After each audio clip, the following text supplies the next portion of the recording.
Hello කොහමද? චූටි පණිවිඩයක් අරගෙන ආවේ. DNS එන්ටර්ටේන්මන්ට් ආයතනය ගැන. ඔයගොල්ලෝ සමහර විට මේ නම කියපු පමණින් දන්නවා ඇති ටෙලිනාට්‍ය නිෂ්පාදන ආයතනයක්. අපේ අධ්‍යක්ෂිකා නිෂ්පාදිකා ඇන්ජලා කුරුප්පු මහත්මියගේ ආයතනය DNS එන්ටර්ටේන්මන්ට්. මෙච්චර දවසක් අපි ඒ ආයතනය ගැන දැනගත්තේ ටෙලිවිෂන් එකෙන්නේ. ටෙලි චිත්‍රපටේ ටෙලි නාට්‍ය හරහානේ. දැන් අලුත් විදිහකට ඒ DNS කියන ආයතනය එනවා YouTube එක හරහා DNS එන්ටර්ටේන්මන්ට් YouTube channel එකේ. ඉතින් මේකේ මොනවද කරන්නේ? කරන්නේ අලුත්ම දේවල්. වෙනස් විදිහ දේවල්. ටෙලි චිත්‍රපටේ ටෙලි නාට්‍ය චිත්‍රපටි මේ හැම දෙයක් එක්කම අලුත් විදිහකට එනවා DNS එන්ටර්ටේන්මන්ට් YouTube එකේ.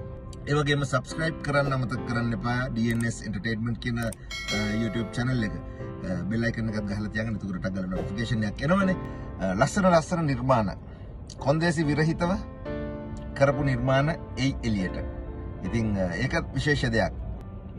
ඉතින් පණිවිඩය කියන්න ඕනේ ඒකයි. subscribe කරලා තියාගන්න. ඒ වගේම DNS එන්ටර්ටේන්මන්ට් කියන Facebook page එකත් like කරලා තියාගන්න. මොකද ඒකෙත් අප්ඩේට් එක එනවනේ මෙන්න මෙහෙම නාට්‍යයක් YouTube එකට දැම්මා කියලා. එතකොට notification එක ආවම බලන්න පුළුවන්. ඉතින් subscribe කරලා තියාගන්න. ලස්සන දේවල් ගොඩක් බලන්න පුළුවන්. අපිවත් ඒකෙත් දකින්න පුළුවන් වෙයි. එහෙනම් ජය වේවා.